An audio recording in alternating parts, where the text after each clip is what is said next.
Hello, and welcome to the Epic Saga Society, the podcast that follows our two favorite epic sagas, Star Wars and Lord of the Rings.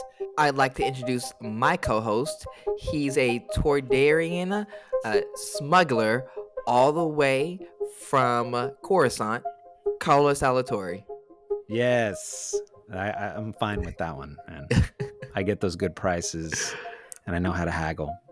And allow me to introduce my co-host. He is a lava farmer from the moon of Mustafar, and he's just minding his own business. Come on, man. While one of the greatest lightsaber duels is happening, just like right over there on that cliff. Calvin Hamilton. I ain't worried about no lightsaber battle. I gotta farm this stuff, man. You know what I mean? Yeah. Go on. Today we'll be discussing Star Wars Episode 3 Revenge of the Sith. And let me just say, Carlos, I remember all the hype. Let me take y'all back to 2005 when this movie came out, right? We had been waiting 3 years for this film to come out. We knew that it was a conclusion. We know we were going to get answers about exactly how Anakin became Darth Vader. Carlos, in May of 2005, how excited were you to go see this film, and how many times did you see it in theater? Bro, so excited. I don't know how many times I saw it in the theater. That's a good question. Probably too many. But I was definitely there on the opening night. This was back in the day, kids, when people used to go wait outside the theater for the first showing, which was probably at 11:30 if you were lucky, but it was usually midnight, and you had to get there early, so I was right after school. You sent me a reel of the trailer for episode 3, and oh my God, bro, I got chills. Yeah. I'm not even lying. I'm not exaggerating anyone. I know nobody can see us, but I got chills watching this, and I was like, what is happening? And that's the magic of this movie, right? Yeah. 100%. And I remember, I think I sent you a teaser trailer, right? Yeah. I remember that, but I remember back in 2005, I had dial-up internet at home. So I remember I used to go to the Star Wars website at the time, and it would take me an hour to load the 2.5-minute trailer. Literally a full hour to load it. And then I would go to the website, wait for it to load for a full hour, and then watch this 2.5-minute trailer. And I can't tell you how many times I watched the trailer. I know it like the back of my hand, and they did such a good job at showing the moments. Yes. Oh my gosh, chills just thinking about it. Yeah, all the out of context best moments. Real quick sidebar: we sound so old. Back in my day, the internet came in the mail. We sound but yeah, no, absolutely, man. The scenes that they had in that trailer, I was just like, why do I feel excited to watch this movie that I already know what's going to happen and I've seen 1,000 times? Really, editing was well done for sure. Yeah, incredible. Oh my gosh, so good.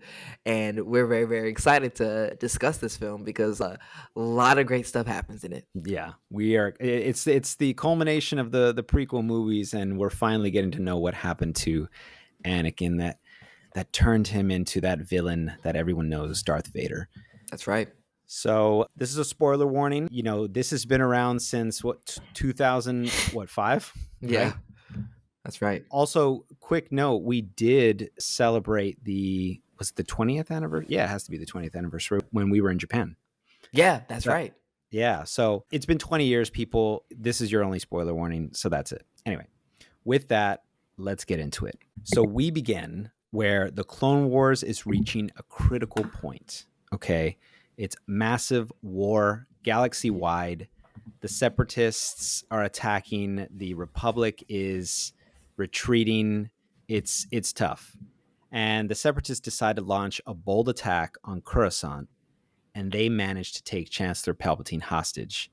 Now, a massive battle unfolds above the planet as the Republic and the Separatist fleets clash. Real quick, Calvin, how did you feel about this opening when you saw, Anakin and Obi-Wan's ships flying past that Venator-class cruiser?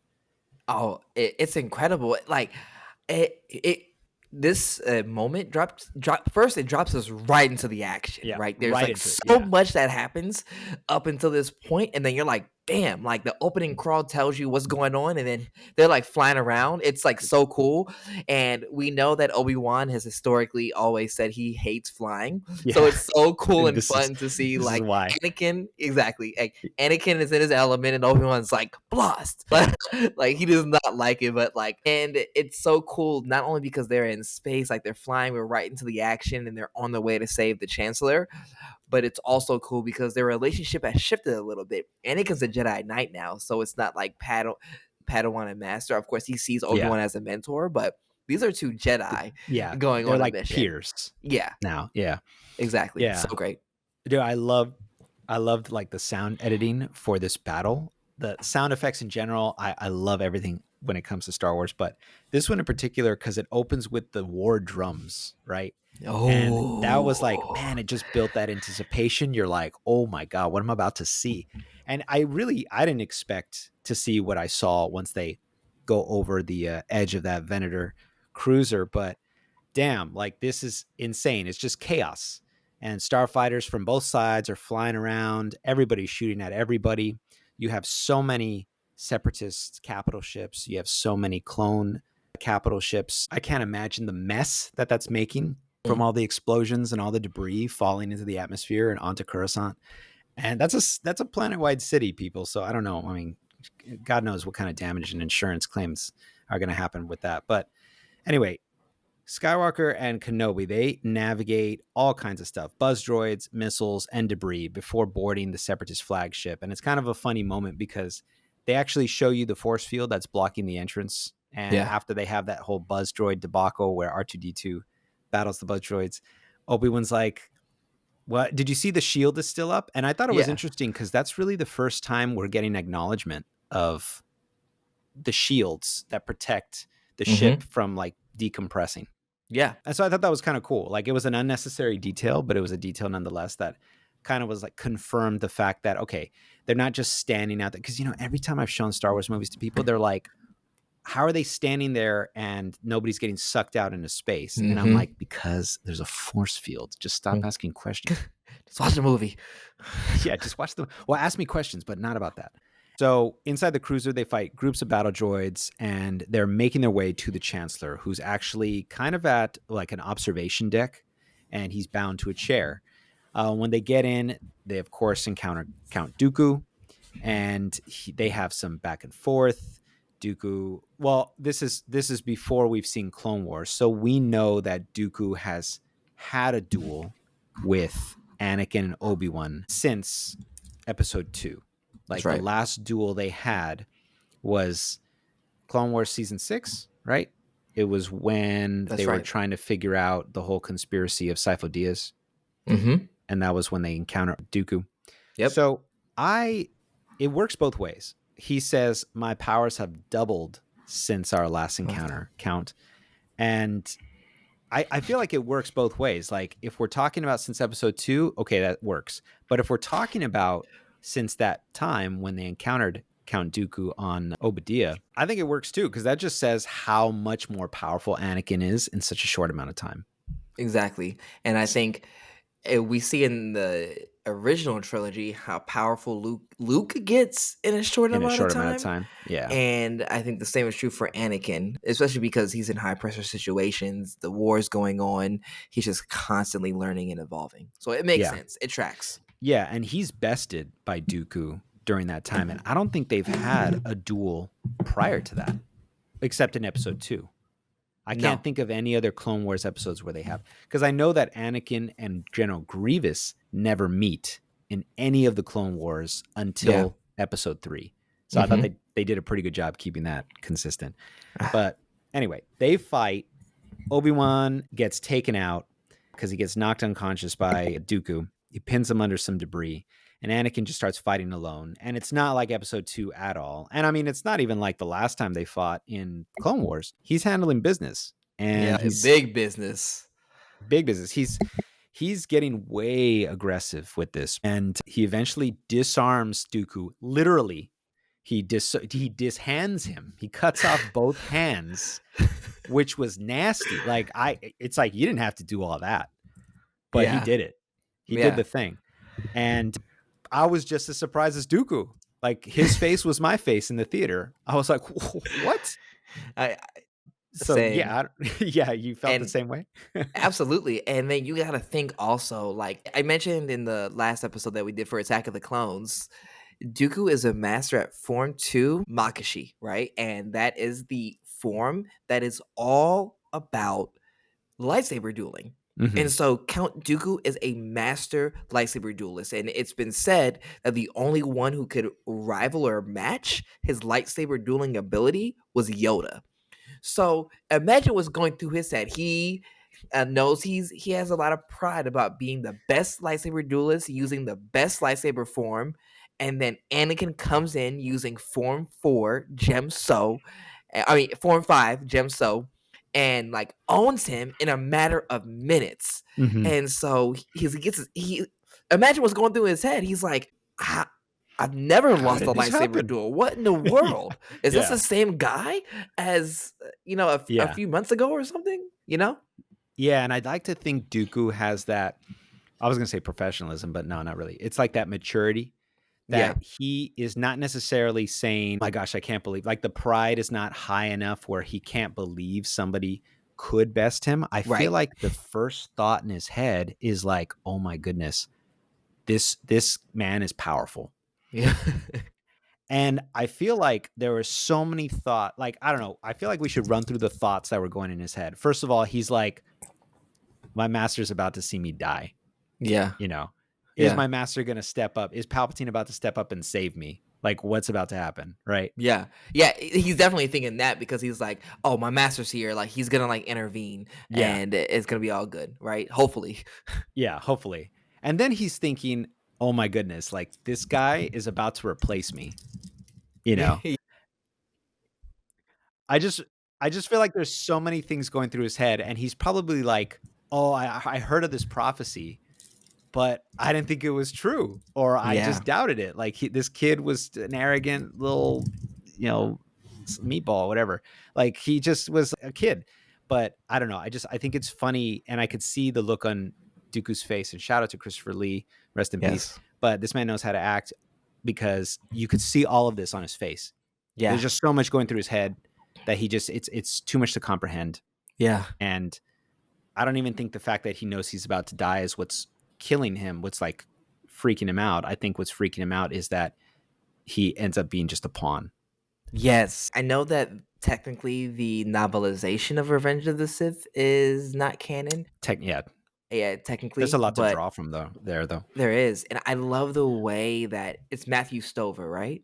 Yes, That Matthew yes, Stover writes the excellent scene, book. right? Like he does like a great job where, because technically at this point you don't know that Palpatine is the Sith Lord, Yeah, and Matthew Stover does a good job of like not revealing that, but like I don't know, it's really well done if you want to go read it.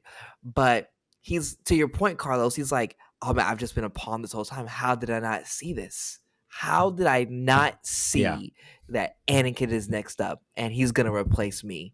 It's been like this the whole time, and then bam, what happens? yeah. He's beheaded. Head chopped off, and he didn't say a thing. Not a Dooku word. could have said, and that's the one thing that I still can't really figure out. Why didn't Dooku just be like, wait a second, hold on, time. You know, this guy behind me is the Sith Lord. Like, I don't know why he didn't just say that. You know, he told I Obi-Wan, like, what was he afraid of? You know, and I can't imagine that he had that much pride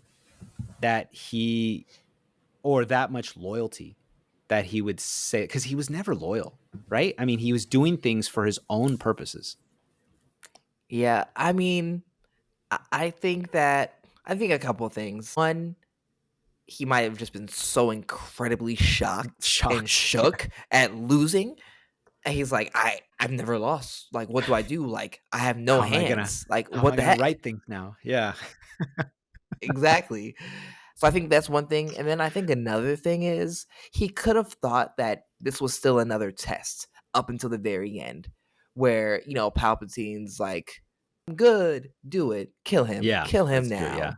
And then Count Dooku was probably like, okay, he's just testing Anakin. He's Yeah. testing his dark side ability. Like He's gonna he's stop not really, him. he's bluffing. He's not really gonna do it. And then Anakin's like, it's not the Jedi way. And then Dooku's like, do it, which Yeah. is like a meme and a gif now, like crazy. And then it's at that moment, and it's not really until that moment when Palpatine says do it that Count Dooku's like, oh wait, and he doesn't have enough time at that point. So I really think it's a Yeah. matter of time, and I think Palpatine was bluffing to test Anakin's dark side capabilities until that very moment, and at that point it's too late. Yeah, and I'm kind of thinking now, I wonder if it's just not in Dooku's character to keep fighting, because he kind of has that like honor like sensibility that you see in like samurai movies where he's Mm-hmm. like, you've bested me. Mm-hmm. I'm nothing. You know, I'm not nothing, but like give me my honor by ending me. I Mm-hmm. wonder if there's that kind of sensibility when it comes to the duel. Like, and Yeah. also this deep respect of like, this man is powerful. He bested me. I didn't see it. And I deserve whatever he's about to do. I don't know. I don't know if Yeah. that's like a thing that possible, but do you think he could still use force power without his hands? 100%. If Luke can lift Yoda, I mean, no, sorry. If Luke can lift 3PO in Return of the Jedi with just his mind while his hands were tied up, then Count Dooku could have used the Force. Well, he could be like doing this with his fingers. But he wasn't, though. We saw, like, come on. You're being contrarian. No, come on. They didn't zoom in on his hands. You didn't know what his hands were doing, Calvin. Okay, I just want to let this Run pod the know that tape. just likes to play devil's advocate. He actually agrees with me. I think the force is in the hands. Once you lose the hands, you can't use the force. What? I think No, that's it. that's not. No, I'm kidding. I confirmed. That's a bad take. That's a bad take. Anyway, so back to the after Dooku gets disarmed, he at Palpatine's urging, Anakin says, like you said, he's like, it's not the Jedi way, but he's like, do it. And so Anakin executes the defenseless Sith Lord, Count Dooku. That's it for him. Rest in peace. Now, Anakin immediately regrets the action. You can see it on his face. He's very troubled by this, but the Chancellor does not care. He's just like, this is fine. He took your hand and you wanted revenge. He frees the Chancellor. He tries to convince Anakin to leave Obi-Wan, which was like, I was like, that's a step too far. Like, Yeah, bro. Like, come what? on. And I like how Anakin's like, his fate will be the same as ours. Yeah. It's like, Like, come on, bro. why am I going to leave him when I have the strength to carry my master? Like this, he is worth so much more to us alive. Like, Yeah, it's exactly. just crazy. So they head to the elevator. They get trapped by the ray shields, and then they get taken to the bridge. And it's kind of a funny moment when R2D2 gets kicked and flies into the hallway. Oh, yeah. Yeah. I remember laughing at so that. good. Because he shocks the little, he shocks the B1, the B2 battle droid or whatever, or what is it, a super battle droid, and he gets kicked. Mm-hmm. So anyway, they meet General Grievous, or Anakin meets General Grievous for the first time on the bridge, and basically they're talking back and forth. He takes their lightsabers. He's just, being Grievous, coughing and stuff, and R2D2 does a distraction, and it gives them enough time to use the Force to take back their lightsabers. They dispatch all the droids, all the pilots on the bridge, and they have a quick, it's not even a fight really with Grievous, because Grievous just runs away. But Scary. Right? He's always a coward. But the Magna Guards come in, and that was pretty cool. Yeah. Like, they start fighting them. They chop their heads off. They're still fighting. So I was like, what is this programming? But once they get rid of all the droids, Grievous escapes. He destroys all the escape pods, and he gets off the ship. Mm-hmm. Now they start flying the ship. The ship starts breaking apart. They re-enter the atmosphere, and it's kind of a cool scene where those ships are like putting out the fires. Yeah. On the invisible hand as it's crashing, and then they land on Coruscant, which it looked like they landed at an airport. And I really had to think about this, because I was like, do they have airports in Star Wars? I mean, Like, they because heliports or something. Everything's vertical takeoff. I don't know. It looked like they had a runway, which I was like, that's weird, because nothing required. They all just go up, right? I don't know. Yeah. Anyway, I won't think too hard about it. But yeah, they have a happy landing, as Obi-Wan says, and and Anakin's the hero. So, Calvin, what do you think about this whole scene? This is like a long opening scene, right? Action packed. I absolutely loved this opening scene. I think it's the most action that we've seen between episodes 4, 5, 6, 1, 2, 3, and an opening scene ever. It really like you get everything in like these minutes. You get like a mini battle in space. Yep. You get them, chopping droids' heads off, Yeah. and you get a lightsaber battle, which is Yeah. incredible. And you got to think at this point there was like the Clone Wars like mini animated series or like mini series. I don't know Yeah. what they called it back then. Oh, yeah. You mean the animated series, the Clone Wars? Yeah, but from back then. I don't think. Oh, you're the 2D one, the Yeah, Garen Tarakovsky, or yeah. yeah, the So, 2D one. Yeah, that so one was we had cool. we had that back then, but you got to think we just left in 2002 with Attack of the Clones. Anakin got his hand chopped off by Count Dooku, and then we come here, and then what happens? Bam! He Anakin defeats Count Dooku. So much happens, and then you're like, "Yo, this movie is about to be crazy." We already got a space battle. We already got a lightsaber fight. What more can happen in this movie that hasn't already happened? Yeah, Such a great absolutely. way to start this film. It set the stage for sure. And my apology, that was Gendy Tarkovsky, awesome cartoon, Mm, Clone Wars 2D. But yes, I completely agree with you. It set the stage. You were like, wow, that was a lot. yeah. I had to let out a sigh of relief after that first scene, or that Hmm. huge long scene, because yeah, you got space battle, lightsaber Yeah. duel, you got humor with the droids, you got like you're already facing villains, Hmm. and one villain is killed like crazy. Exactly. And then, but there's still more to go because like the Sith Lord's still out there. You know that General Grievous is still at large. So there's Hmm. still a lot that has to happen. And at this point, you know that you have to see Anakin become Darth Vader still. Yeah, of So course. yeah, exactly. So good. So after the landing, the Jedi return the Chancellor to the Senate, and Anakin is praised as a war hero, while Palpatine continues to increase his influence. And we see that Anakin he reunites with Padme, which is nice. She's like Oh kind of yeah. standing in the shadows off to the side, like waiting for him. He's like, for those outer rim sieges, he's gonna all. That's bro. That's what he sounds like. I know. And so she can tell she's super like relieved to see him, and you gotta think, right, like this must have been hard for her. Like they got married, and then as soon as they got married, he's always off fighting in the Clone Wars, putting his life at risk, right? He's literally like a soldier in an army, right? So if you can imagine, like she's like in some ways an army wife, even though she is a senator and she has this job to do. Oh So yeah, she must that's have true. been worried sick these past couple of years, right? So she's so relieved to see him, and she reveals to him that she's pregnant. And even though Anakin he's excited, you can tell he's kind of like worried. He's like, "Don't worry, we're figuring this out together." She's Yeah, worried. They're both worried. logistically, how is it gonna work, kind of thing. Yeah, Exactly.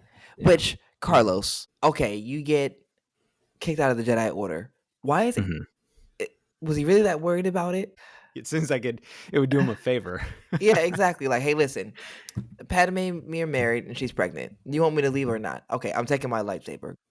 Yeah, they're like, turn in your badge and your gun. He's like, yeah, I'm not going to do that. Sorry. Yeah, because they make it seem like that would be like the worst thing. Like it'd be a scandal that. I think it would be more of a scandal for her Yeah, than him. exactly. Just send her, but like they don't care. Jedi, Which do what you want. sexist? God, no, I'm kidding. Seriously, no way.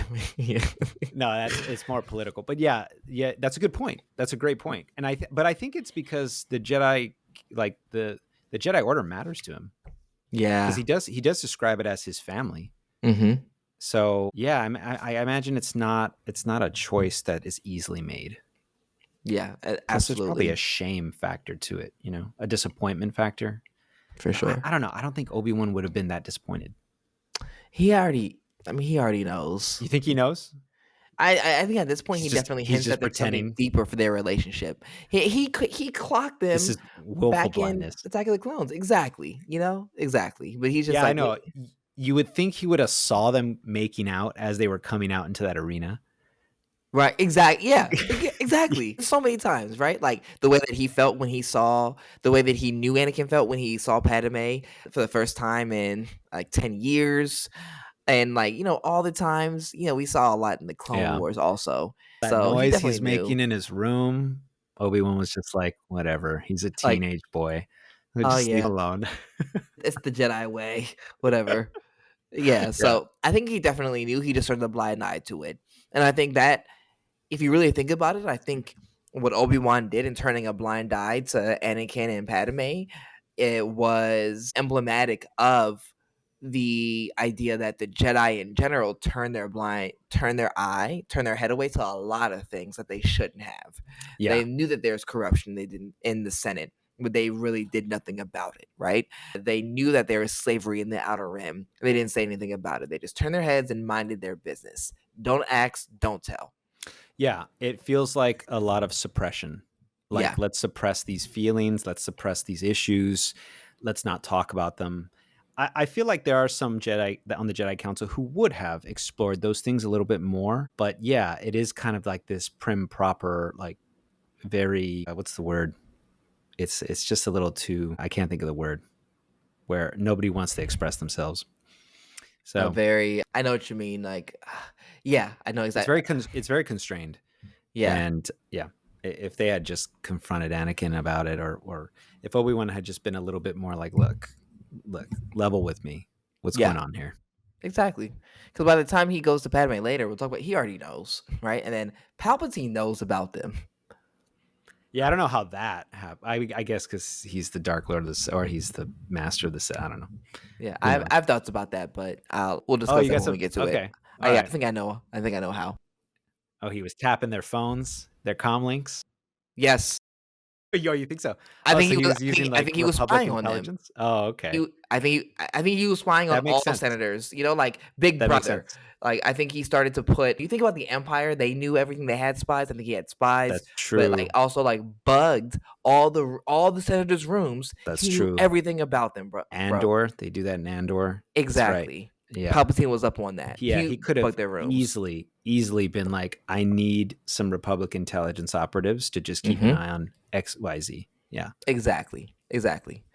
And so during like the night that he gets back, Anakin begins to have force vision nightmares of Padme dying in childbirth. And he tells Padme about it and says, I'm going to do everything I can to make sure this does not come true. Like, don't worry. What happened to my mom is not going to happen to you. And so he goes to Yoda for guidance and he meets with Yoda, which I thought was actually a pretty cool scene because we've never seen Anakin and Yoda have a one-on-one conversation. We saw like Anakin and Yoda That's talk in true. like the council chambers, but in the Up films, until we never see them have a one-on-one up till conversation. now, yeah. Well, I Yeah, guess they had them in the Clone Wars series. right. But But at the time that yeah, we're in the seeing live it in action, the live yeah. action, yeah, never any one-on-ones, which I thought was cool. And so he's looking for guidance, and he asks like, what should he do if he fears losing someone he cares about? And Yona warns him that attachment and fear leads to suffering, and that he has to learn how to let go Hmm. of that which And he loves Anakin most. just rolls his eyes. Yeah, he's like He's like, unhelpful. I Ness. don't want to hear this. Exactly. And so soon after this, Palpatine calls Anakin to his office to tell him and tells him that he is appointing Anakin to be his representative on the Jedi Council. And then Anakin's like, me, a master. He's like so excited, right? And so the next day, Anakin attends the council session and he's excited. He expects support, but the Jedi only agree to let him sit, but they deny him the rank of master. Mace Hmm. Windu says, "You're on this council, but we do not grant you the rank of master." Scandal. Right? What? And then just Anakin's response is so iconic, Yeah. Carlos. It's so What? iconic. What does he say, Carlos? He's just like, how can you be on the council and not be a master? Oh no, he says. Sorry. Yeah, there's like so many memes of this. So many. Yeah. He Yeah. says, what does he say? He's like, And this is outrageous. yeah, This is yeah, unfair. yeah. It's How, unfair. how can you be on the council and not Also, be a yeah. master? He's just having a tantrum. And then Mace Mace Windu's does his like, famous Famous line. You can like insert anything in this, you know, and Yeah. then Take a basically seat. take a seat, young Skywalker. Oh my Yes. gosh, iconic. Yeah. And so you Well, gotta I wanna think, I wanna say something about this because yeah, you when I first saw this movie, I was kind of like, man, Anakin is just being like, just shut up and just relax. You're just being like, this is just a nepotism right here, right? That yeah, Palpatine is giving you this position. You're entitled brat. But you sent me something that got me thinking about the fact that the Clone Wars really spells out hmm just how much of a master Anakin has become, yeah, right? Is that yeah. what you were gonna say? Yeah, that Carlos, that's exactly what I was gonna say. He saved everybody's butts, right? He On that council.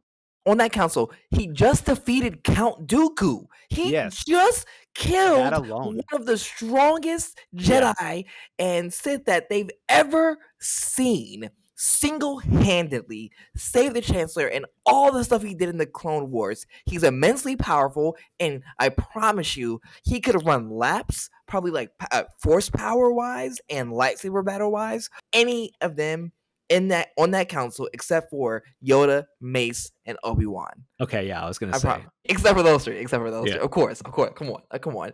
So he does. Let's make it clear. Y'all heard it here. Y'all heard it here. Second, third. You know, because other people have said this already.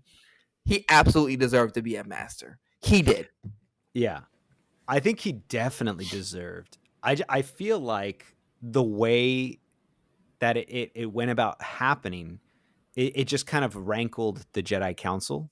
Yeah. And they were like, now we're not about to let a politician tell us when our boy becomes a master.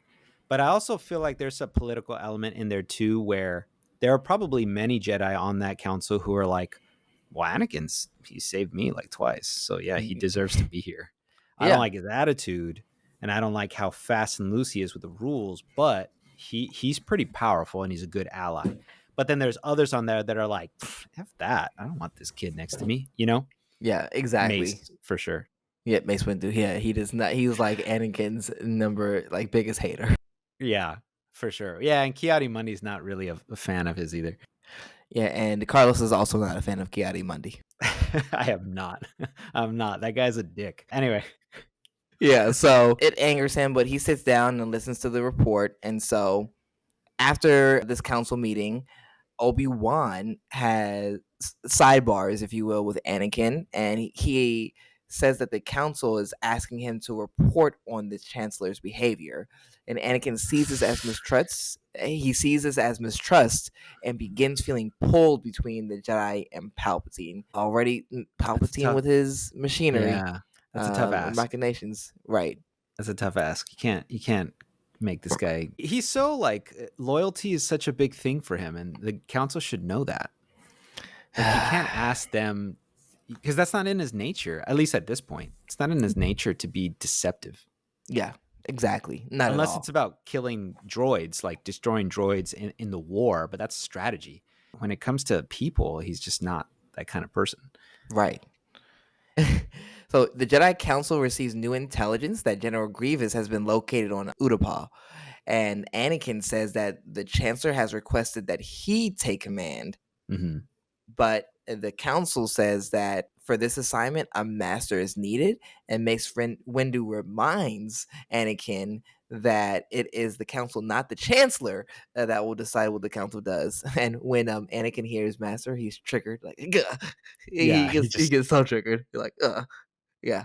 And so after the deliberation, the council assigns Obi-Wan to pursue Grievous. And Obi-Wan travels to the planet. He meets the local administrator, whose name is Tian Madan, and confirms that Grievous and the Separatist leadership are hiding there. So even more of a wedge getting put between them. But I just want to say, when Obi-Wan says goodbye to Anakin before he goes on the mission, that is the last time that they will see each other as friends. That is the very last moment that they see each other as friends, right before Obi-Wan leaves for his mission to fight Grievous. that's true. Yeah, that is the last time they speak. Yeah. Or, yeah, I guess they As part. like, I thought it was a very nice way to part, though. I agree. Like, I was actually, the more times I watch this, the more times I feel like more moved by Mm-hmm. this. It's Yes. demonstration of brotherly love and Mm-hmm. appreciation and respect and growth from Anakin, who's like, I haven't been appreciative of your training. I know I was being a little whiny over there, which is justified because he deserves to be a master.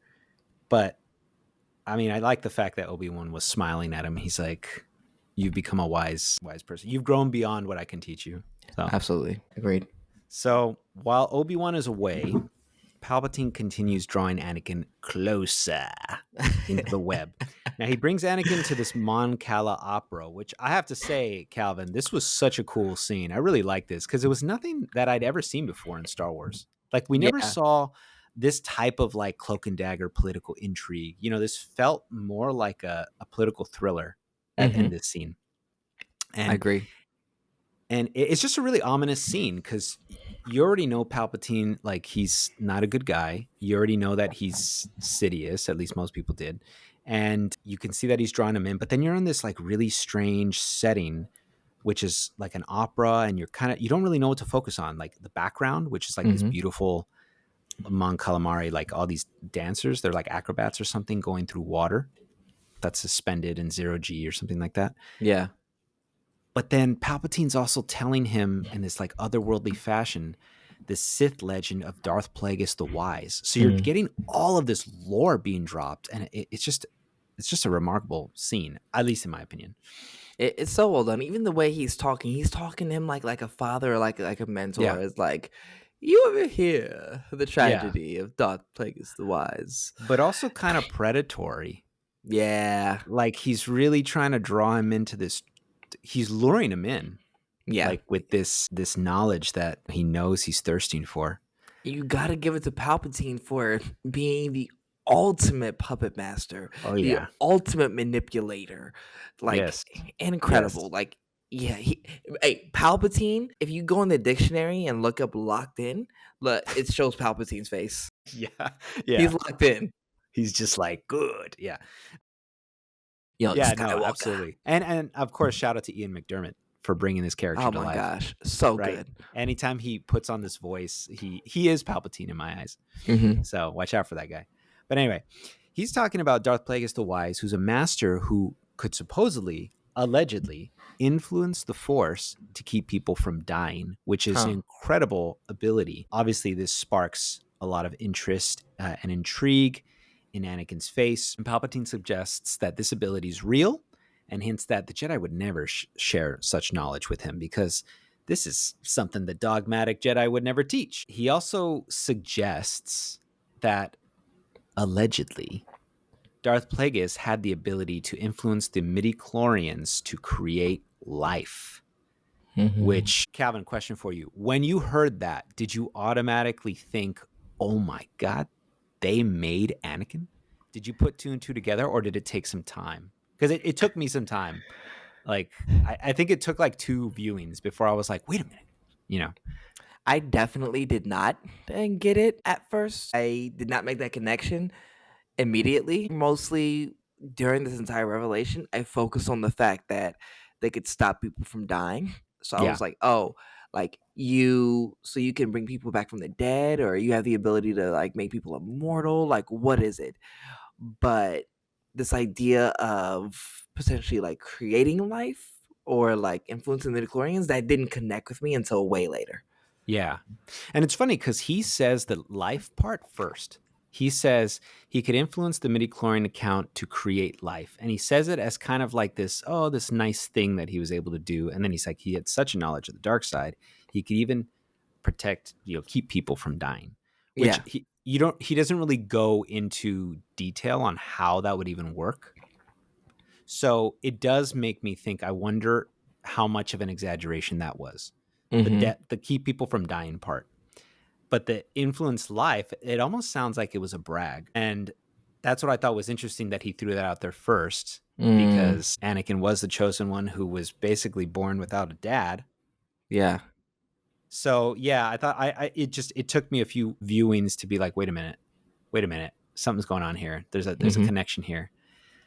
But anyway, huge knowledge drop. The idea plants a lot of fear and hope in Anakin. and kind of deepens his doubts about the Jedi because he's like, can someone learn this power? Can you teach this power? And he's like, not from a Jedi. And then we cut to a totally different scene, which was cool. I mean, we see the Wookiees on Kashyyyk. They're preparing for their battle with the separatists, the droids. So I was kind of like, wait, go back to the other thing. But, this was also awesome to see Wookiees. Yeah, I know. Get more lore, more Yeah, lore. more lore, please. But no, it was really cool to finally see Kashyyyk because this is the first time we're seeing it live action. Yep. So that was awesome. And it was awesome to see them like as a standing military unit allied with the Republic. I love that whole idea. And then we go. It's what a lot of people thought we were supposed to get for Return of the Jedi, where I think the plan originally was like it wasn't supposed to be Ewoks, it was supposed to be like Wookiees, and that battle would have taken place on Kashyyyk. But George changed his. I think I read somewhere George Lucas changed his mind because he wanted to show how even the little people can fight back. Even the cute teddy bears can do it. Exactly. Yeah. No, that's cool. I've seen in a lot of other, in the Aftermath trilogy, they do have a whole book that's dedicated to Han and Chewie trying to free the Wookiees on Kashyyyk. Mm-hmm. We see that in Bad Batch. We see that in one of my favorite games, Jedi Survivor, or I'm sorry, Jedi Fallen Order. So it's awesome that we keep coming back to Kashyyyk. It's such an important planet. Yeah. But it was cool to finally see it in live action back in 2005. So we also see Utapau, and Obi-Wan locates General Grievous in a hangar, and he confronts him. And this is after he gets his cool iguana dog thing, this big iguana horse. And so anyway, he confronts Grievous. Grievous ignites multiple lightsabers, which I'm not gonna lie, aesthetically looks beautiful, but logistically, I don't know how that would work. I have some issues with it, but I love this movie so much, I look over it. Those lightsabers should definitely be cutting yourself or clashing into each other in some way. I was like, okay, he could have killed Obi-Wan so many times, but he's obviously not as skilled, and maybe Obi-Wan's just that badass. I don't know. Yeah, he's using the best form, the defensive form, lightsaber form. So, and Obi-Wan is elite at Form 3 Surisu, so it's not far-fetched to think that he'd be incredible at defending himself.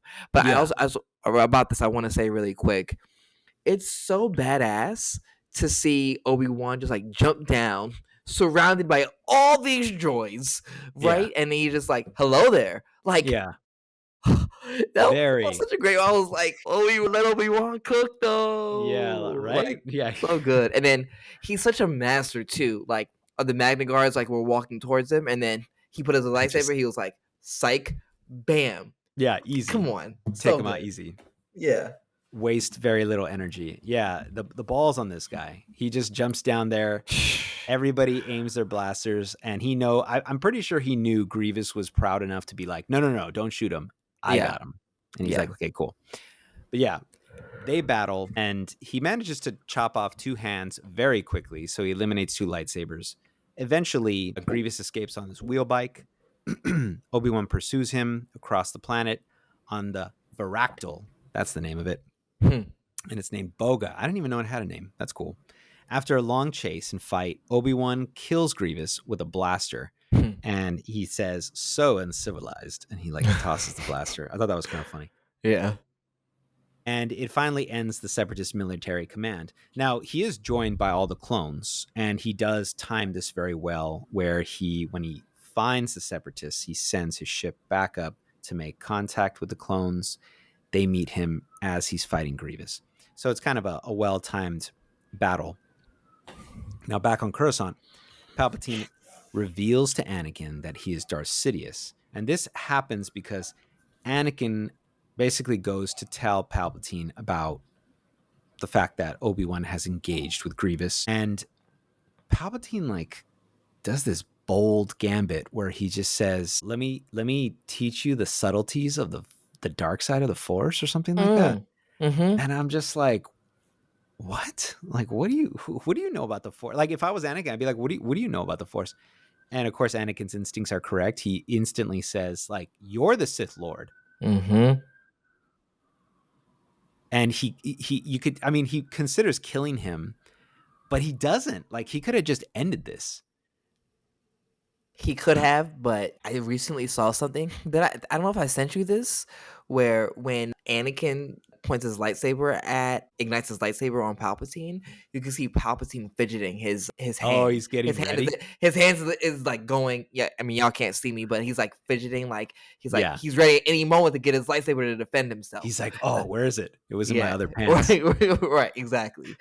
So, but yeah, like he could have ended it right there and then. You know, I read in a book, I don't know which book it was. Oh, maybe it was the Plagueis book, that he had hidden, because he has 2 lightsabers, at Yes. least in the Clone Wars. Mm-hmm. But he only has one on him during the fight with the Jedi. So he hid one in one of the statues Yeah, that we see it. I read that too. Yeah, you know what? Okay.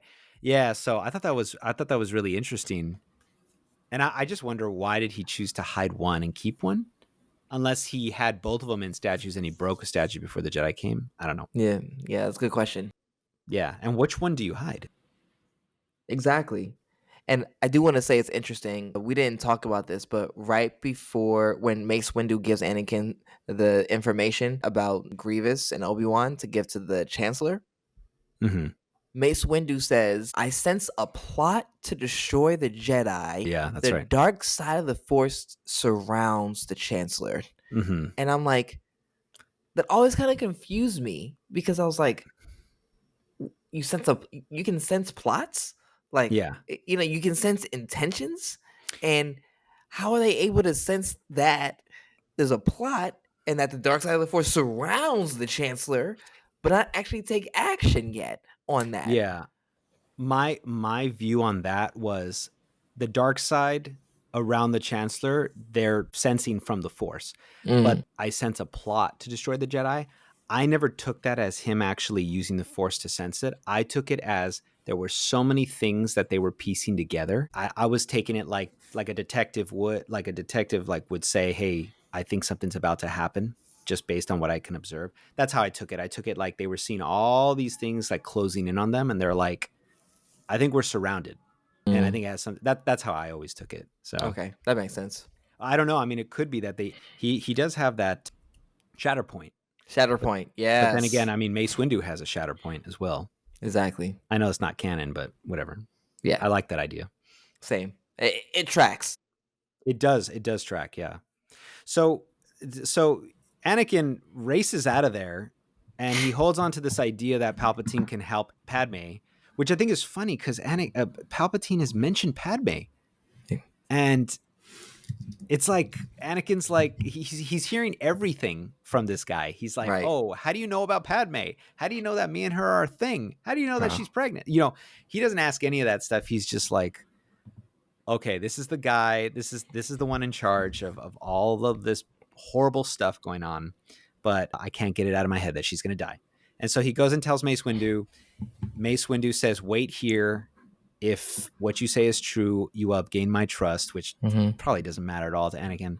Not. And he gathers 3 Jedi Masters. And I'm going to put quotes here because they don't seem like masters in that fight.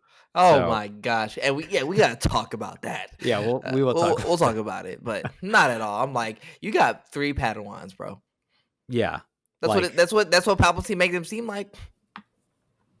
real talk. It's just kind of like what happened. It's like they went back in time to when they were training. Because we've seen these guys in action in the Clone Yeah, Wars. yeah, exactly. You had Plo Koon. No, I'm not Plo. No, Plo Sorry, Koon. Kit Fisto. Kit Was it Fisto, Eve yeah. Koth? I Eve think Koth. Eve Koth, and then who was the Saisi Tin? Oh, yeah, Saucy 10. Yep. Mm-hmm. With the horns. Yeah, Kit Fisto alone. I mean, I don't know. I remember that episode in the water on Mon Cala. And he was in the water slicing up droids and doing all kinds of. That was the first time we saw him like actually fight outside of episode 2. So yeah, I was really disappointed. That fight scene was supposed to be way more awesome than it actually was. I don't know if you've seen those behind the scenes. Oh yes, I have. Yes, I Yeah, have. It really was. and I mean, I think the only reason they cut it was because they were supposed to have a stuntman do the double for Palpatine for Ian Mhm. McDermott, because Ian McDermott can't do that. But I think it was George Lucas at the end who they said we could just CGI his face, and honestly, it would have been fine. But I think It was George Lucas who said, no, we need to make sure that we can see his face. We don't want to CG it. And so they kind of said, okay, well, then he's going to have to do all the sword play. And I mean, he's an old man. He's an old He can't. man. Yeah, like Yeah. come on. So they ended up CGIing a backflip that he did. So I was They kind of did. like, oh. He was like, bam, bam. I was like, Yeah. hey. Yeah. And I was like, oh, we could have kept all the other stuff too. But anyway, yeah, crazy fight scene. So Sidious reveals his power, and let me just say, the scene is elite, Carlos. Like I can't describe it any other way than the scene being elite, right? Like you have these, even the music, the doors open, and then Mace Windu says, "In the name of the Galactic Senate of the Republic, Yeah. you are under arrest, Chancellor." Welcome Amazing. on. Like I was on the edge of my seat in the theater when this was happening. Same. I was like, this what? is the first time you're getting a Sith master with 4 like Jedi Council masters. Like it's crazy. Literally insane. And then the what is like the mythos or like the mystique around Mace Windu and like was like high at this point. I was like, what can Mace Windu do? Like we've never seen him in a fight at this point. Like what's my boy about to do? We saw him in the 2D series. Yeah. He like fought Grievous a little bit, But there were no Sith there. Exactly. But like, yo, this is like Yoda's second in command. Like, yo, like this is like one of the strongest lightsaber duelists. Like, yeah. Yes. Exactly. And Vapad. So like right? That's the only light. What is it? The form that I know from Mace Windu. Right? It's Vapad. Exactly. Yeah. He does use Vapad, and so this scene is just so crazy. And then he turns around. He's like, it's interesting because when they're going to have their back and forth, the Mace Windu says, "The Senate will decide your fate." And then if you notice, Palpatine turns on his Sith voice. Yeah. He says, "I am the Senate." Yeah. Like I was like, oh, use the voice. Yeah, he was pissed. He got a little bit like right, exactly. And then I'm not gonna repeat the whole scene, but y'all have seen it. I'm sure y'all know. And then he does this. He screams, and then he does like a flip. And this is where things get interesting. He instantly kills 2 of the masters. Right, so Eve Koth and Saisi 10 get slayed literally instantly, yeah, before they can even like raise their lightsabers to defend themselves.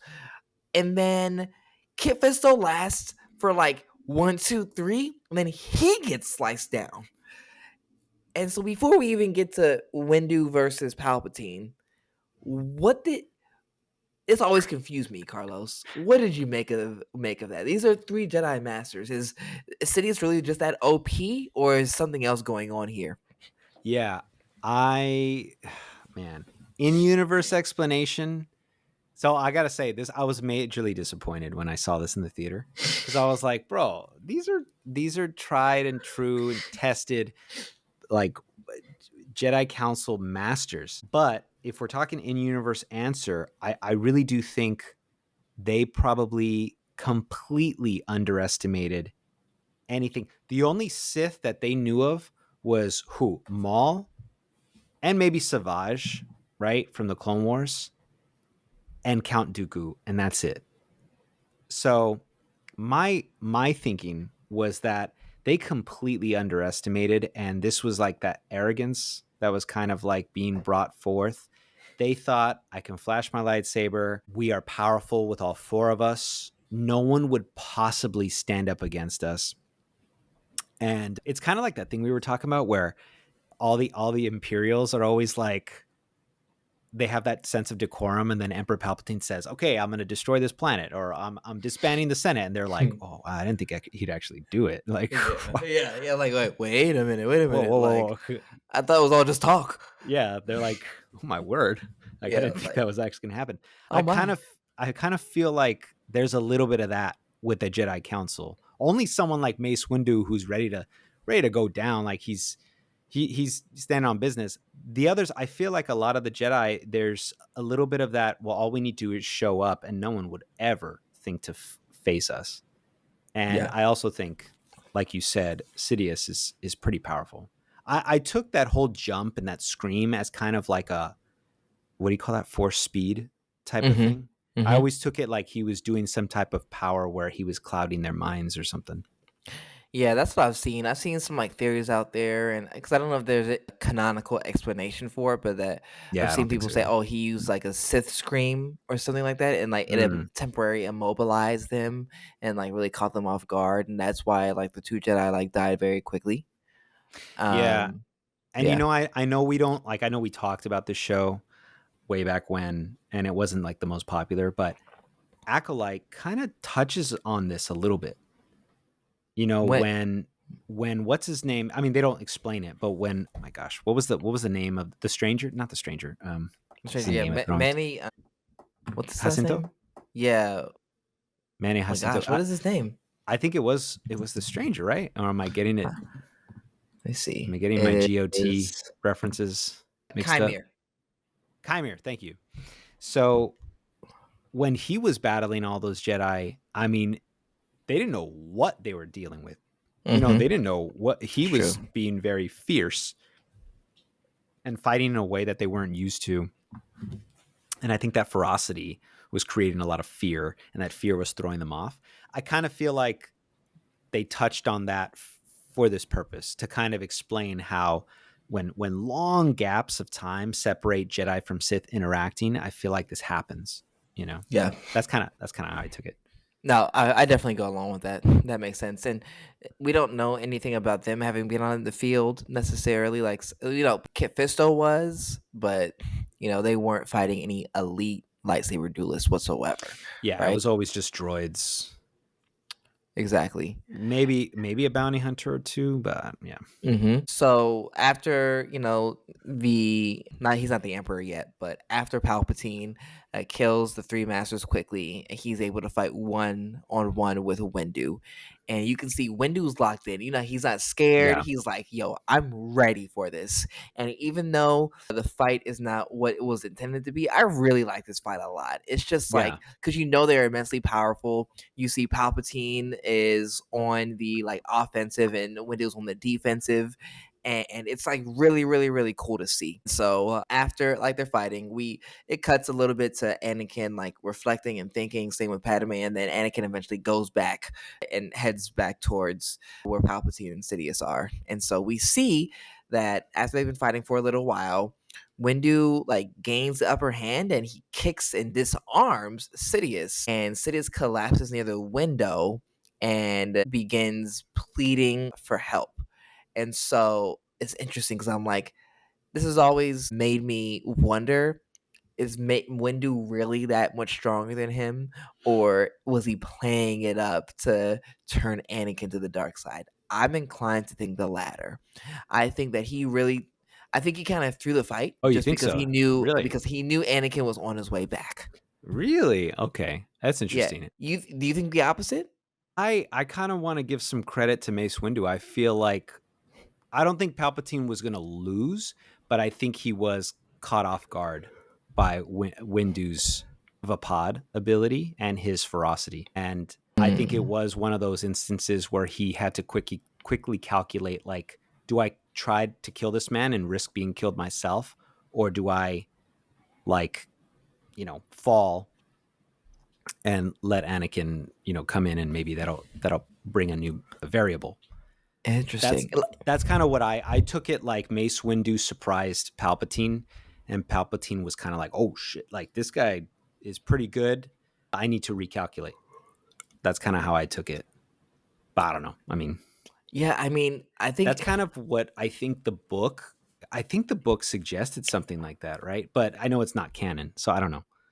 Yeah, I've always wanted to think that Windu was the more elite duelist, and they got the better of him. And the pod, that lightsaber form, is perfectly suited for dark side foes because Hmm. it like channels the dark side It energy and redirects it back on Yeah, them. it's like Right? a feedback loop Exactly. for the to the Sith, right? Yeah. But the only thing that makes me question if Windu is more powerful, it's because of how Palpatine acts. He's acting like, Anakin, Oh, look at this, like the Jedi are taking over. well, that part I thought was an act. Yeah, but and then the question becomes, yeah, that we can no debate about that part being an act, but is the lead up like right before that an act of Yeah. him? Like, did he throw the fight, or did he like quickly thought on his feet? Okay, I gotta like figure out a way to trip up Anakin because I sense Anakin coming. I Yeah. don't know. Yeah, I don't know either. I am inclined to. It sounds like you feel like he knew Anakin was coming, so he just lost the fight. Yeah, I am inclined to think Mace did get the upper hand, and Palpatine quickly pivoted. Mm, But yeah, I mean, I have no idea.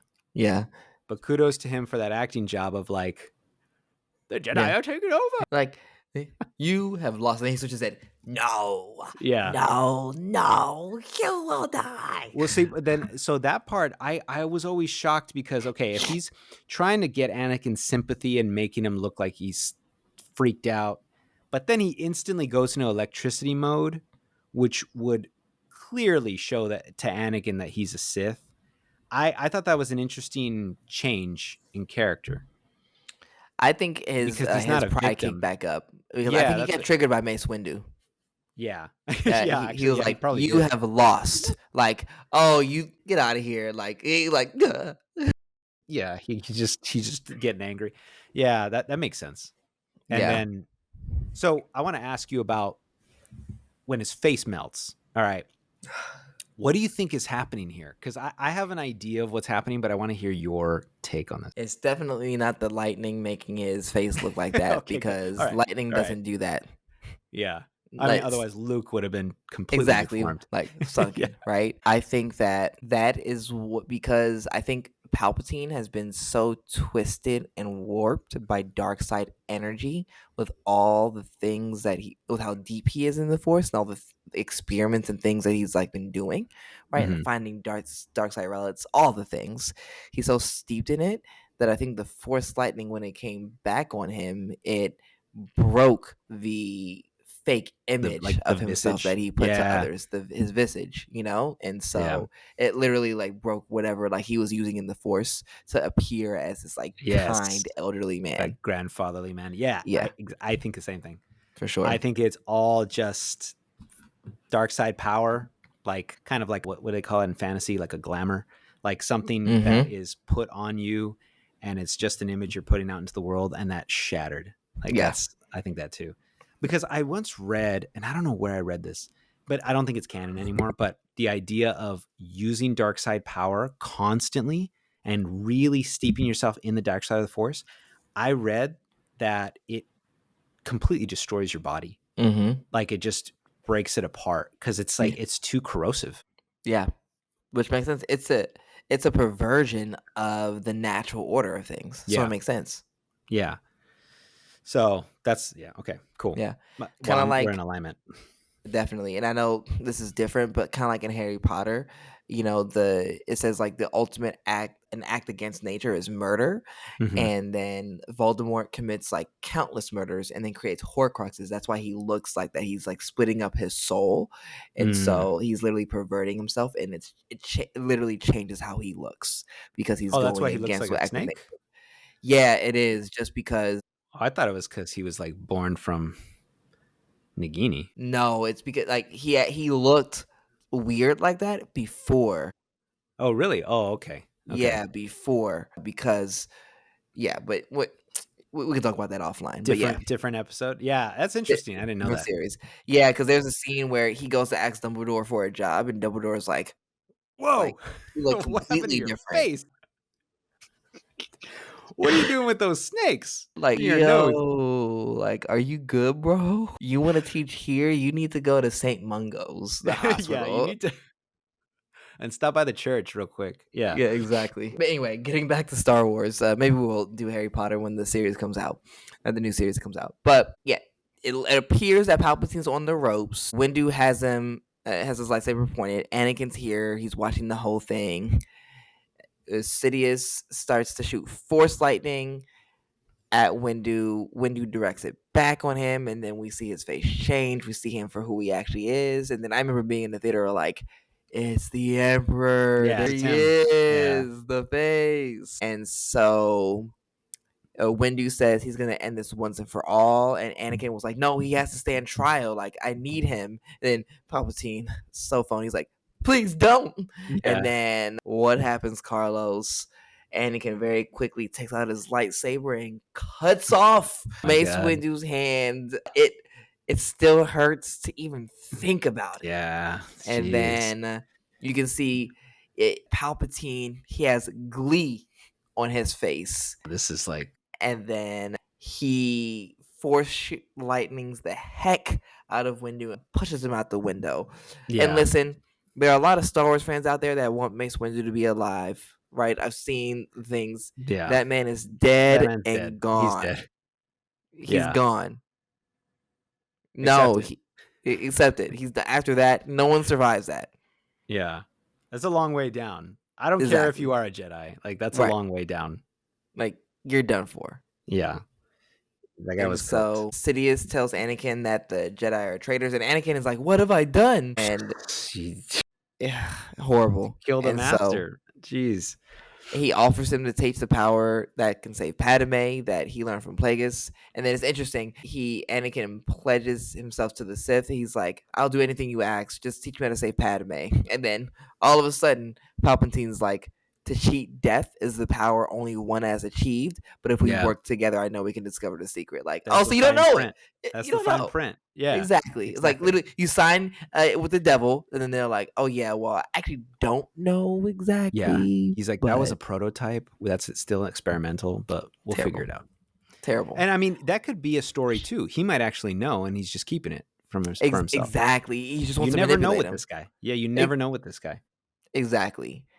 And I want to ask you, okay, I know this is going to get a little weird, but like that part where he's like, power, and he's like making those faces, okay, that looked way too joyful. It looked euphoric to the point of orgasmic. And bro, and in the Plagueis book, they talk about this, like, that's why these guys, they don't pursue like lovers.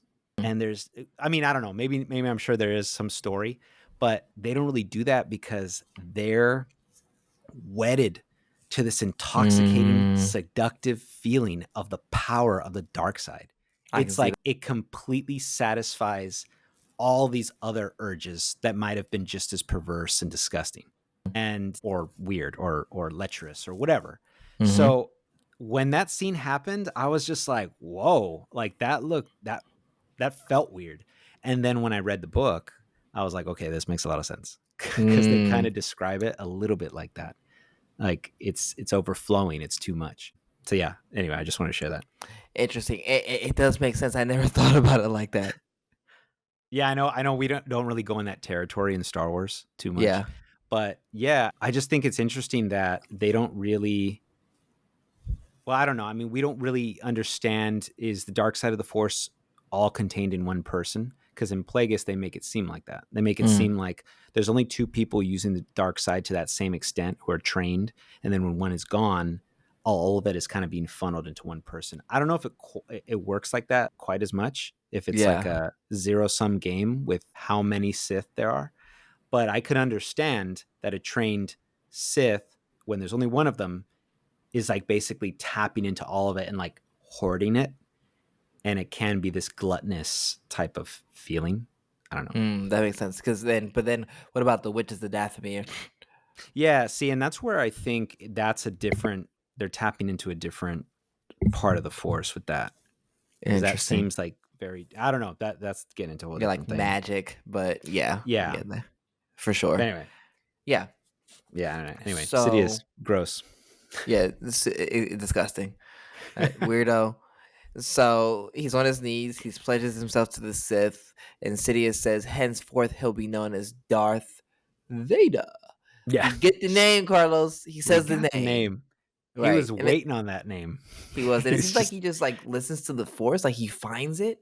Like I don't know if he knew it beforehand. I don't know how you yeah. interpreted it, but it looks like he just like found like it came to him in the force. That's why I thought it was funny. Weird. Like, did he have this in his back pocket? He's like, Yeah. finally, Darth Vader. Exactly. Yeah.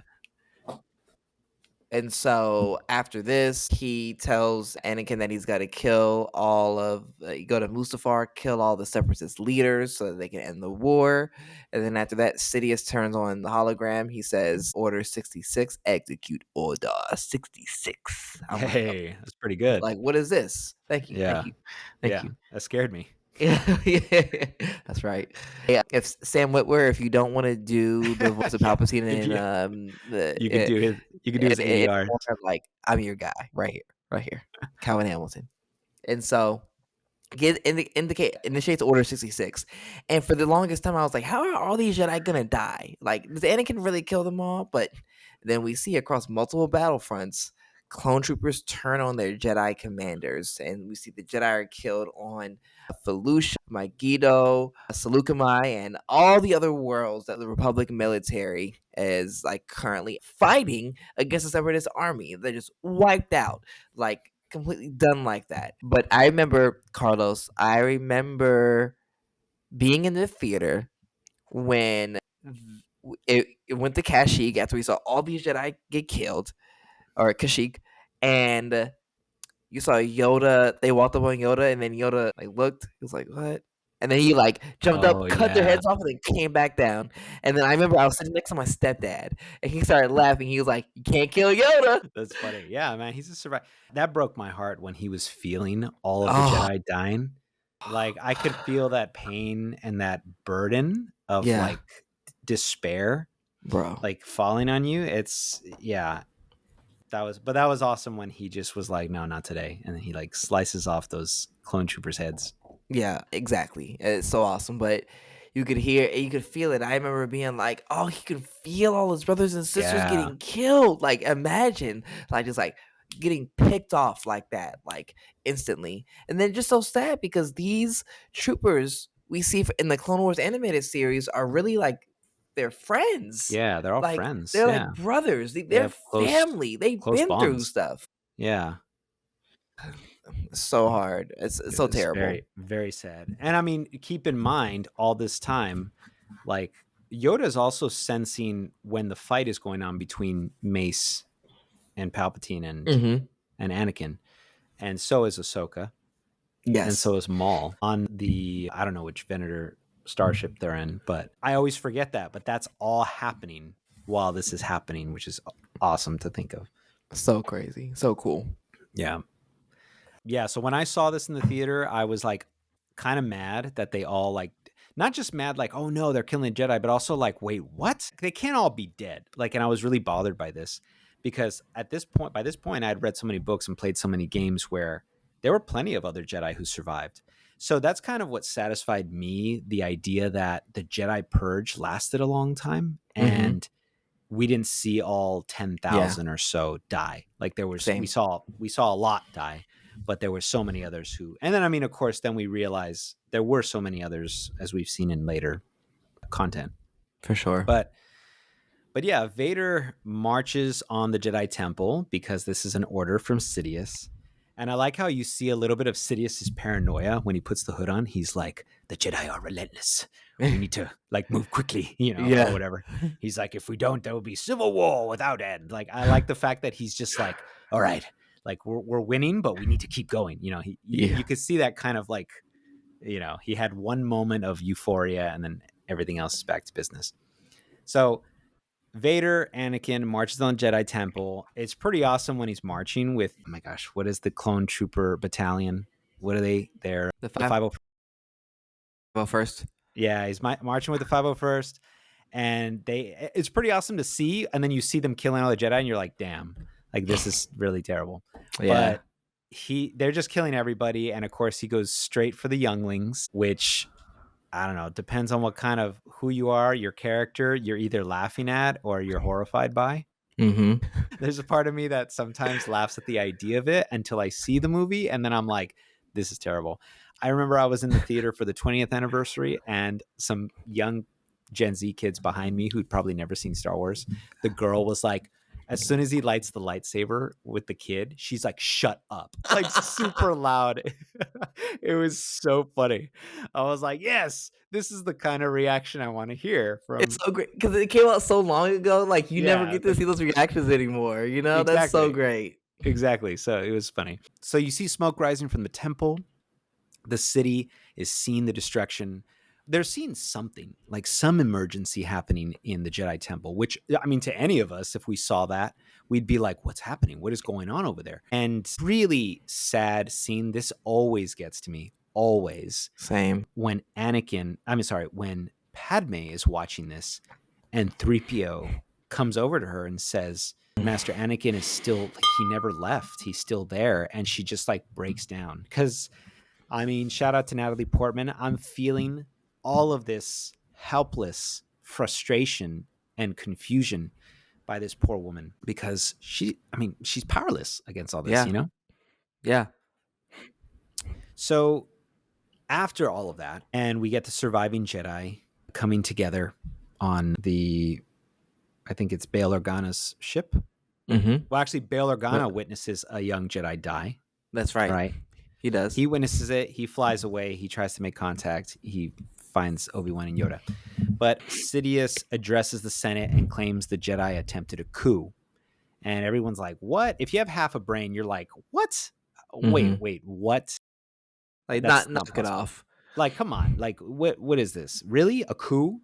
He declares himself emperor for safety purposes because anytime people demand security over liberty, this type of thing happens. And he reorganizes the Republic into the first galactic empire. Dang. And many senators applaud, believing it will restore order. And we get that wonderful line from Senator Amidala who says, and this is how liberty dies, with thunderous applause. And now by this point, Senator Organa has joined her, and he has returned to Coruscant. Yoda and Obi-Wan, they take this opportunity of all the senators being there to listen to this announcement. They take that opportunity to get into the temple. Awesome quick fight scene there where they're just mowing down clone troopers, right? Yeah, that's really, really cool. It was like something out of a video game. Like, it was awesome to see their styles as they're taking out the clone troopers. And Yoda's just like nothing. Like, they're nothing. You know, he throws a lightsaber into one of the guys and jumps on him as he's collapsing. So they witness the aftermath of the massacre on the security recordings. They also see, Obi-Wan sees footage of Anakin. And Yoda even warns him, like, if you're going to go in that security footage, you're not going to be happy. Well, he doesn't say it like I said it, but yeah. And Anakin's kneeling before Sidious, accepting the Sith title, getting orders from him. And Obi-Wan is understandably devastated. And he and Yoda discuss how he has to confront him. Obi-Wan says, no, let me confront the Emperor. Go after Anakin. I can't do it. He's like a brother to me. But like, that would have been a bad idea, right, Calvin? I mean, yeah, he would have lost like quickly, and yeah. I don't think he would have made it through I don't think he would have made it to the Senate chamber, to be honest. No, not at all. Like, I love Obi-Wan. He's one of my favorite Jedi, but yeah, I don't think he could have. He's not on that level. Yeah, not on that level as Sidious. Yeah. So they go their ways, and then first Obi-Wan visits Padme to ask where Anakin is gone. He knew this whole time. See, proof. How do you know to go to right to Padme? Exactly. He's like, is he in the bedroom? Yeah. Right.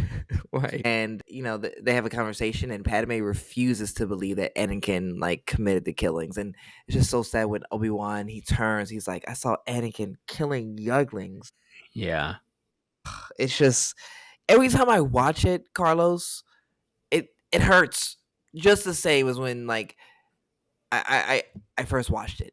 Yeah. It hurts. And so she leaves in her ship to find him, unaware that Obi-Wan has hidden aboard before departure. Obi-Wan is thinking he knows. And so on Mustafar, he's Vader now, so we're going to call him Vader. Vader, or Anakin, arrives to eliminate the remaining Separatist council leaders. And I thought this was like really cool because It's like, Yeah. oh, like it's just like someone who's so overpowered. It's Yeah. like I'm just gonna kill all y'all. You Yeah. know It's when you like put it on easy difficulty on the video game. It's just exactly. too, it's not even fun. Yeah, it literally, so he kills all the leaders like Newt Gunray, Rune Hako, Awat Tambor, Poggle the Lesser, and all the other leaders. He kills him, and the war's done at this point. The Yeah. Republic is now the Empire, and the Separatist leadership is crumbled. It's dead. Awesome So scene too when he turns and you see the the Sith eyes, fully embracing the dark side. which Count Dooku never has Sith eyes. Yeah, he never had it because I don't think he fully embraced. He's not a real Sith. Nah, he's not. He's a myth. I should have said something else, like a myth or something. Yeah. As Maul would say, the Sith pretender. Yeah, exactly. He's a pretender, this guy. And so Padme arrives to persuade Anakin to leave everything behind, and she begs him to remember like who he is. He's like, "Come with me. We can like leave this like forever. Like let's just go, right?" And then you can see the dark side has really gotten to Anakin's head. Yeah. He's like, eventually, I'll kill the Emperor, and then like I'll control the Empire. Like he's not right. He is not right, Yeah. And so, Which, like, I'm not gonna lie, I would have liked to have seen that alternate reality. Me too. That would have Right? been cool. I kind of want to see this. Yeah. So, Disney, if you're listening to our podcast, which I'm sure Yes. you are, here's what we want. We want Star Wars What If series. Yes, And let me give please. you a couple episode ideas 5 really quick. seasons of it. Thank you. 10 to, I'm just 10, kidding. yeah. Yeah, 5 is good. 5 is good. I want to see the alternate reality where Anakin does confront and kill the Emperor. I want to see an alternate reality where Qui-Gon doesn't die and trains Anakin himself. Oh, good I want one. to see the alternate reality where Anakin he kills Palpatine right there and then when he discovers he's a Sith Lord. And then I want to see one where the Jedi continue. He becomes a master and then he gets to raise Luke and Leia himself and they're a happy family. I want to see all those realities. Yeah, I would love to see that where Padme survives, he gets to raise Luke and Leia. Like he comes clean to Obi-Wan or something. Yeah, exactly. Like, hey, listen, So that'd be so good to see. I'd also love to see it if they just rejected Anakin. They said, screw the prophecy, you're not going to be a Jedi. Yeah, exactly. Like, what happens then? Like, what does Palpatine do? What happens? Does Qui-Gon just go off with them? And exactly. Like, okay, like, bye. I'll train him myself, Yeah. So many cool, like, potentials, And then I really feel like if he had told the Jedi Council and they, like, kicked him out, they asked for Ahsoka's help. They would have asked for Anakin's help after Ahsoka got left the Jedi Order. They would have. They needed Anakin to fight in the war. They would have asked him. Come on, bro. Exactly. They still wouldn't have granted him the rank of master, but they would have asked him for help. For sure they would have. For sure.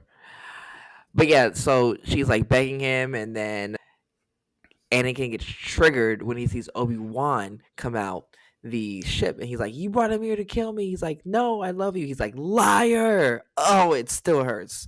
So I gotta give it to Hayden Christensen. He's really like selling it. And then he force chokes his pregnant wife. Crazy.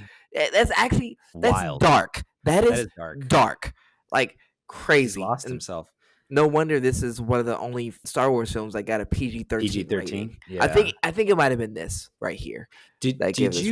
Did you read something or see something where there was an insinuation that he thought Padme and Obi-Wan were like together or something? I did see that. That sounds vaguely familiar. Okay, so I'm not imagining it. Yeah, I feel like I read that somewhere, and I don't know if that's a true thing, like that was considered in when they were making the story, or if that was just some theory or something. I don't know. Yeah, because he was a jealous guy. Yeah, super jealous. And he still has a young mind. He's only 23 at this point. Something like 22. That's right. 23. Yeah. Yeah, and he lived in a monk order. Yeah. And so she chokes him. She passes out, and then he starts to confront Obi-Wan Kenobi. I was kind of like, Obi-Wan, are you going to step in, stop him from choking her? Right. He kind of just says, let her go. And then he lets her go. Right. And I didn't know if he like did something to make Anakin let her go. Mm-hmm. But at least he felt to see if she was still alive. True. But Obi-Wan and Vader, they have this philosophical debate that's very brief where he's like, I've brought what does he say? Justice and order or something, and to my Yeah. new empire. Yeah. Yeah. He's like, yeah, if you're not with me, you're my enemy. And then Obi-Wan says something, which is kind of funny because Obi-Wan's like, only a Sith deals in absolutes. And I was like, well, that is an absolute, but I get the idea. But yeah, Obi-Wan understands that Anakin is not going to be, his mind is not going to be changed, which is kind of unfortunate because question for you, Calvin, who do you think could have changed Anakin's mind in this moment? His mom. I completely agree. I think everyone's mind can be changed, but the people are either that can do it sometimes. For the people that are just way too stubborn, they're either dead or they're not born yet. Yep. Because Luke changed his mind. Mm-hmm. So yeah, I completely agree. Shmi, I don't know if Qui-Gon could have. I don't think so. I think at this point, maybe not. But like maybe 10 years ago, or I don't know, 3 years ago, maybe. Yeah. Like, no, don't kill those innocent Tusken Raiders or whatever. But yeah, I agree. I think his mom is the only person that could have got through to him. I agree. But anyway, that's neither here nor there. They engage in a long and violent duel, which is so awesome, bordering on how awesome episode 1's duel is in terms of dynamism and just pure, intense action. It goes through the whole mining complex. You're going through a room full of dead bodies, which is kind of crazy. Yeah. They're battling through control rooms, walkways, floating platforms. They even mess up control room and the shield goes down, and they don't seem to care at all. Like, I would be anxious as hell, and they're just jumping on little floating droids right on the lava, and the fight is pushing them to their limit. It basically ends in kind of a stalemate, right? I mean, at a certain point, it's a stalemate. Like, the ultimate defense can't stop or is stopping the ultimate offense. Yep. That's exactly right. Right. And they're kind of they're basically at an equal level in terms of negating each other's fighting styles. It ends when Obi-Wan jumps to a higher bank beside the lava river. And of course, we all know this part. He warns Vader, "It's over. I've got the high ground." And Vader says, "You underestimate my power." And he's like, "Don't try it." Obi-Wan's so calm when this is happening. And anyway, Anakin does, Vader does. He leaps in with all that arrogance, and Obi-Wan just cuts off all the remaining organic limbs, which is kind of mean. He didn't cut he left only the robotic one. That's messed up. I don't know. Maybe that's a nice thing. Maybe he felt he was being generous. Yeah. But I was like, wow, he didn't give him one limb left. And so yeah, Anakin slides down towards the lava. He catches fire. He screams in pain. It's a heartbreaking moment because he's telling him, you were supposed to balance the Force. You were supposed to destroy the Sith, not join them. And Vader says, "I hate you," with just this utter loathing. And Obi-Wan leaves with that, "You were my brother, Anakin. I loved you." And he picks up the lightsaber and he leaves. It's unfortunate that Obi-Wan just didn't have it in him to just finish the job and kill him.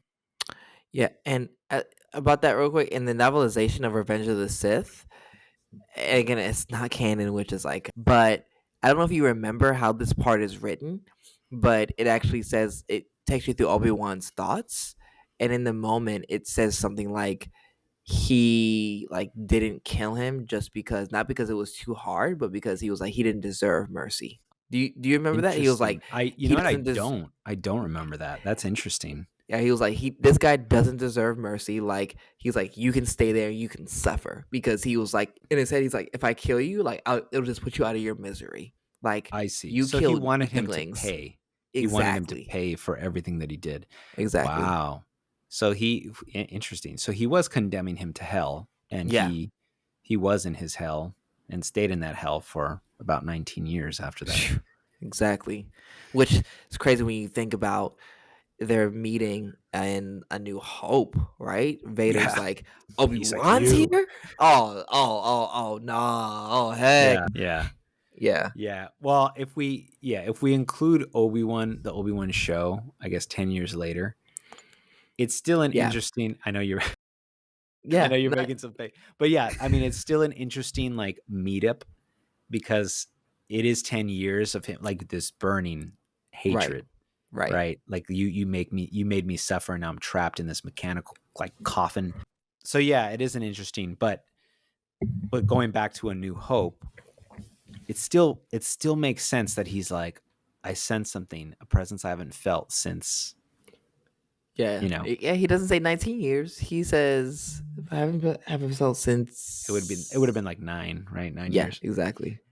But it could work both ways. I feel like it could work No, both ways. it does. But yeah, that's that's crazy. I didn't know that he let him catch on fire. Yeah. Well, so Obi-Wan lets him suffer, I guess. And then he he escapes with Padme, and on Coruscant, Yoda basically confronts Sidious in the Senate chamber. So while all this is happening, Yoda is confronting Sidious, which is another amazing duel. This one Mhm. actually is one of my favorites, this duel. Is that right? Yeah, not necessarily the duel aspect, but like this fight is like one of my favorite fights of all of Star Wars because I feel like there's a lot of other symbolism underneath it. Yeah. And I mean, Palpatine is like literally destroying the Senate chamber. Like It's crazy. that's He's going ham. yeah. And but that's like the symbol of democracy. And he's taking everything that represents democracy and he's just smashing it in order Yeah. to kill his enemy. It is one of my favorite scenes only because Yoda is confronting Sidious in a Senate chamber and Sidious is destroying the Senate chamber. This is a symbol of democracy. It's a symbol of freedom and he's just destroying it in order to kill one of his enemies. And it's amazing. Their duel, it destroys a lot of the rising platforms. You actually see it's pretty cool Yoda like jumping around from platform to platform. Like I just thought that whole thing was awesome because it Yeah. just shows how crafty and resourceful Yoda is. And even though he's an old man. He's like 880 by this point, and he's very spry and he's like keeping composed. And it's just awesome. He gets the better of Sidious, and then they're kind of equally matched. It's like a wizard battle, and in the end, Yoda's forced to retreat. With, I guess he loses his lightsaber too. Yeah, which I'm like, dang, like, go get it, go get it. Which I guess Yoda makes another lightsaber. Does he? Oh, I didn't know that. Well, we see in The Mandalorian when Luke is talking to Grogu, Oh yeah, that's he right. he he shows him like Yoda's lightsaber. So either he got that from Palpatine's chambers on Coruscant when, oh, maybe he I, did that. I think he did. I think he did because there's a comic where they destroy Yoda's lightsaber to show the people. They destroy all the lightsabers that they've captured. Mm-hmm. Mm-hmm. Who's the dude with the horns? Masameda. Yeah, Masameda. Thank you. Yeah. Masameda is announcing to everybody publicly, like the Jedi are done. We've ended them, and they're burning all of the lightsabers. And then they say this is Yoda's, the Jedi Master, and he's gone. And they throw it in there, and it creates like this big explosion because of all the Mm-hmm. kyber crystals. But I think it's insinuated that that's not actually Yoda's. Yeah, It that makes was just sense. a yeah. Anyway, Yeah. so yeah, awesome scene. And Yoda is forced to retreat with the help of Bail Organa. Yep. And good thing that Bail Organa was right there at the right time. I guess he was just like sitting out there waiting. Maybe. How Yeah, do you know that? Like, I yeah. think he hit a Oh, transmitter, he did. He did. That's and right. he's So like, he knew where to "Hurry!" come. Yeah, But yeah, I agree. Incredible fight. So good. Even when Sidious is like throwing things, and then he throws it right at Yoda, and Yoda's like, "Oh, hold up!" And then he was oh like, yeah, he catches he, it. he's like spins it, and then I'm like, "You better launch it, Yoda! Come on!" And Sidious is like, and he like turns Yeah, to jump off. exactly. Yeah, He's like, "Oh exactly. shit!" Yeah, even the way that like Yoda walks in when it's so smooth. He walks in with his cane, and then he like casual wave of his hand. The guards go flying. Like Yeah, they literally go they flying. get Like thrown back and they yeah, collapse. exactly. So their back and forth is really dope. Such an incredible fight, and so you see two of the elite, most powerful Force users that we've potentially ever seen use the full extent of both their Force abilities and their lightsaber prowess. Yeah, So and I dope. like how Yoda says things that get under Palpatine's skin. Mm-hmm. Like this guy's Yes. a full blown sociopath, and most times sociopaths they don't get bothered by anything. But I like the fact that Yoda can bother him. Yeah, because exactly. Yeah, he's like, same. misplaced faith in your apprentice you have, and he's like, he'll become more powerful than the both of us. Of Like, he's just us. really angry at like a lot of the things that Yoda says and does. Yeah, exactly. So good. And this was like a big deal. Like we got to see Yoda fight again. Again, And yeah. you gotta think like a lot of lightsaber battles. We saw Count Dooku and Anakin Mm-hmm. and Obi Wan in the beginning, and then we saw Grievous fight Obi Grievous, Wan, yeah. and then we got to see Mace Windu fight Palpatine. Oh yeah. This movie is littered Chock full with of, lightsaber battles. It's yeah. incredible. Mm-hmm. But yeah, so just to close this out, Padme is taken to a medical facility on a planet. I can't remember what the name is right now. She gives birth to Luke and Leia, but this is so sad. She loses the will to live, and she dies soon after giving birth. And Yeah. so while this is happening back on Mustafar, Sidious he had sensed the disturbance in the Force right before we saw Anakin get badly injured. But Sidious arrives on Mustafar. He locates Vader's burned body and he orders him to be rebuilt. And so medical droids encase him in a life-sustaining armored suit, and just incredible scene. Like we see him being put together, Anakin screaming, and then you hear the sound of his mask being put on for the first time. He Mm-hmm. rises. And shout out to James Earl Jones, and Yeah. you hear the Oh yeah. breath. You hear him talk. You're like, Vader is here. Yeah, he's complete. He's finally Ex- here. Exactly. So when And Vader, oh, I love the symmetry too of yes, Padme giving Padme, birth while Anakin is essentially dying and and being being reborn. reborn. Yeah. I love it. Yeah, it's so good. And so let George Lucas cook, man. Come Yeah, let him on. do his thing. Let him tell Yeah, his visual tone poems and right. visual story. So good. And so Padme's dead now, and Obi-Wan, Yoda, and Bail Organa are discussing what do they do? Like, what do they do now, right? With the children. Yoda says these children need to be hidden and kept safe away from the Emperor and Vader. So Bail Organa says they've always wanted a baby girl. They'll take Leia, and then Yoda tells Obi-Wan take him to live with his family on Tatooine. Which, how did he know that how did he know that they have the family on Tatooine? Did Anakin tell them like, "Hey, I have an aunt, uncle on Tatooine"? I guess yeah, that's a good question. I don't know. Yeah, it's either Anakin told him or he just knew that Anakin came from Tatooine, Because, yeah, or Obi-Wan must have let him know because they had to have known because at some point they sent a message to Anakin when he's on Tatooine before he goes and rescues Obi-Wan in episode 2. yeah, So I'm wondering if at some point somebody had to give a debrief and said, "Oh yeah, yeah, I was at Tatooine. I was chasing down my mom. She died. Like I don't know, that like makes something like sense. that." Yeah, so very interesting. And so then Yoda tells Obi-Wan that he'll go to Dagobah and just live in solitude. And then right before he leaves, they all go their respective ways. Obi-Wan says, "While you're in your solitude, training I have for you." Oh And Yoda, then yeah, he actually says the word immortality. He says, like, the path to immortality, right? From an yeah, old friend, your old master. Qui-Gon, he says, teach you to commune with Qui-Gon, I will. Like, we're going to teach you how to be immortal, y'all. awesome, yeah, so Yeah. cool. It's continuing the thread that we saw at the end of season 6 of the Clone Wars. Yeah, How Yoda exactly. begins his training, even though he's master, he's beginning his training from talking to the Wills. Hmm. So I thought that was so awesome. Yeah, definitely super dope. So Sidious and Vader oversee the early construction of the Death Star. You Oh can yeah, see it, and then you see Moff Tarkin like walks oh in yeah, and that's right. says, "I'm like, oh, Moff Tarkin, look at him."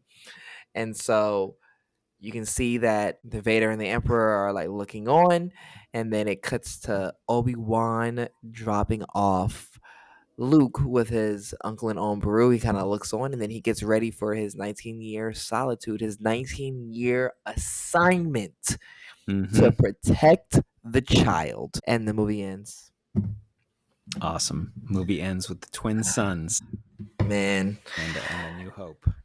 Exactly. What an incredible film.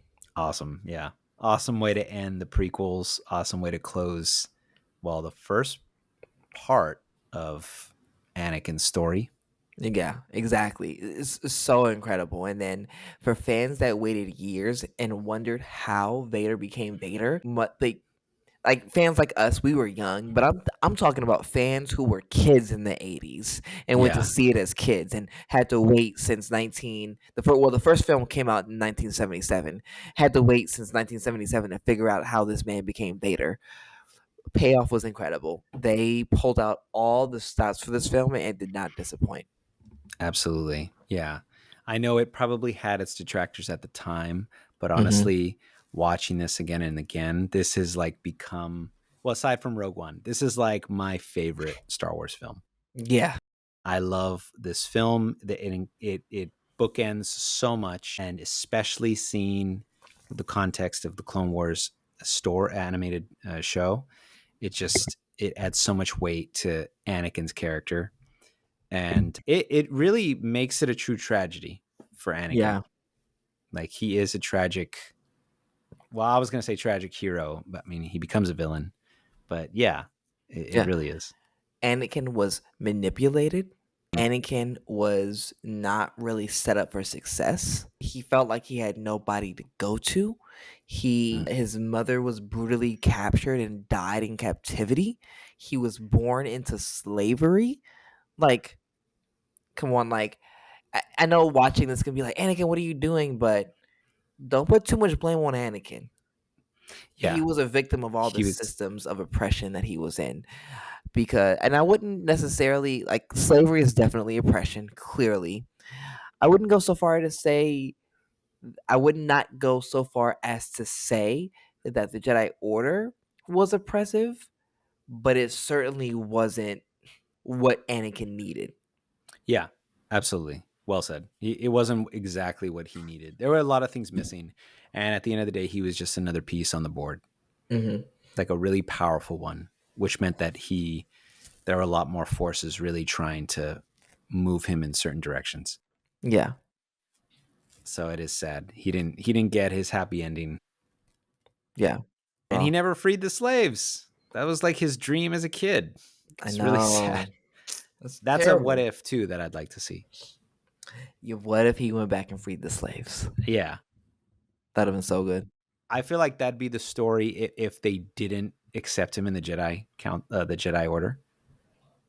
And let's say Qui-Gon died. That's what he'd find his Oh. way back to train. I don't know. He'd train with someone, or he'd just go raw power, and then he'd go back Hmm. eventually as a teen, and he just messed shit up. Like, I can totally see that. yeah. That'd be dope. And with that, we wrap up another episode of Epic Saga Society. We hope you enjoyed exploring the Star Wars universe today as much as we did. Don't forget to subscribe, rate, and review our podcast, and get on our social media. Yeah, that's right. This is Carlos And Calvin, signing off from Epic Saga Society. stay epic.